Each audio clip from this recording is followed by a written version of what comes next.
मुख्यमंत्री विष्णुदेव साय ने सरस्वती शिशु मंदिर कोनी स्कूल प्रांगण में नवनिर्मित सरस्वती महाविद्यालय भवन का लोकार्पण किया। वह विद्या भारती द्वारा आयोजित भव्य सम्मान समारोह में प्रदेश के 33 जिलों के सरस्वती स्कूलों से चयनित 24 मेधावी छात्र छात्राओं और विभिन्न सांस्कृतिक गतिविधियों महोत्सव में उत्कृष्ट प्रदर्शन करने वाले प्रतिभागियों को सम्मानित भी किया। सरस्वती स्कूल परिसर में कोनी में नवनिर्मित सरस्वती महाविद्यालय भवन का मुख्यमंत्री विष्णुदेव साय सहित सभी अतिथियों ने लोकार्पण किया।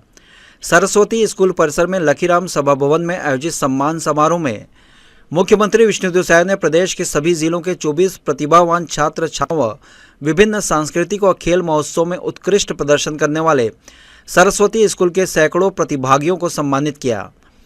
नवरात्रि पर्व की शुभकामनाएं देते हुए उन्होंने अपने उद्बोधन में कहा कि मेधावी छात्र छात्राएं अपनी मेहनत, अनुशासन और संस्कार से प्रदेश का गौरव बढ़ा रहे हैं। साथ ही विद्यालय का यह नया भवन शिक्षा और ज्ञान के विस्तार का प्रतीक है जो समाज को नई दिशा देगा। श्री साय ने कहा कि सरस्वती महाविद्यालय ने गुरु घासीदास विश्वविद्यालय एवं इसरो बेंगलुरु से MOU किए हैं, जिससे विद्यार्थियों को उच्च शिक्षा, अनुसंधान व तकनीकी क्षेत्र में अवसर मिलेंगे। साथ ही पंडित सुंदरलाल शर्मा विश्वविद्यालय का स्टडी सेंटर भी प्रारंभ होगा। उन्होंने कहा कि राज्य सरकार शिक्षा को सर्वोच्च प्राथमिकता दे रही है।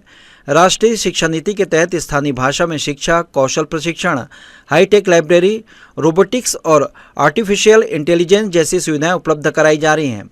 उन्होंने विद्यार्थियों से आह्वान किया कि वे दृढ़ संकल्प और परिश्रम के साथ समाज और राष्ट्र के निर्माण में अपनी भूमिका निभाएं। हमारे जनप्रतिनिधिगण और वरिष्ठों की उपस्थिति में रजत जयंती समारोह संपन्न हुआ और यहाँ पर बिलासपुर कोनी में आज शिशु मंदिर महाविद्यालय भवन का लोकार्पण हुआ है। पिछले 3 वर्षों से यहाँ पर महाविद्यालय का संचालन हो रहा है। अब हमारे बेटा बेटियों को 12वीं पास करने के बाद में उच्च शिक्षा के लिए शिशु मंदिर का महाविद्यालय उपलब्ध नहीं होता था, लेकिन अब यहाँ पर उपलब्ध होगा, उनको शिक्षा भी मिलेगी। इस मौके पर मुख्यमंत्री अरुण साव ने अपने संबोधन में कहा कि विद्या भारती शिक्षा के साथ संस्कार देने का काम कर रही है। उन्होंने विद्या भारती संस्था द्वारा ज्ञान, परंपरा और भारतीय संस्कृति को सहेजने के लिए किए जा रहे कार्यों की सराहना की। छत्तीसगढ़ उच्च न्यायालय बिलासपुर का ये 25 सालों का सफर जिस प्रकार से तय हुआ है, संपूर्ण छत्तीसगढ़ में न्यायालयों में जिस प्रकार से अधोसंरचना का विकास हुआ है, उच्च न्यायालय में जिस प्रकार से कार्य पद्धति पिछले वर्षों में स्थापित हुई है, निश्चित रूप से छत्तीसगढ़ के सुदूर अंचल के लोगों को भी न्यायदान प्राप्त हो रहा है।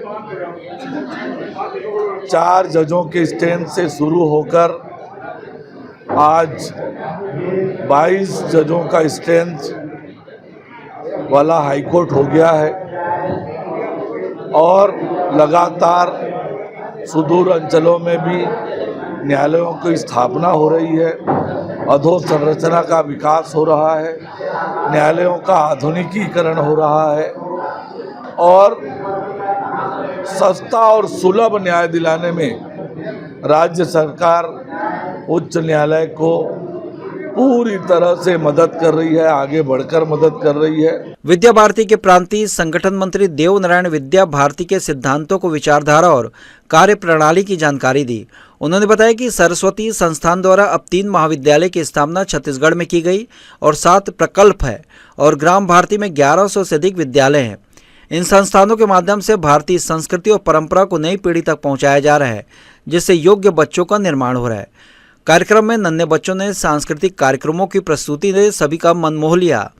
इस अवसर पर विभिन्न जिलों से आए सरस्वती संस्थान के आचार्य और छात्र बड़ी संख्या में मौजूद थे।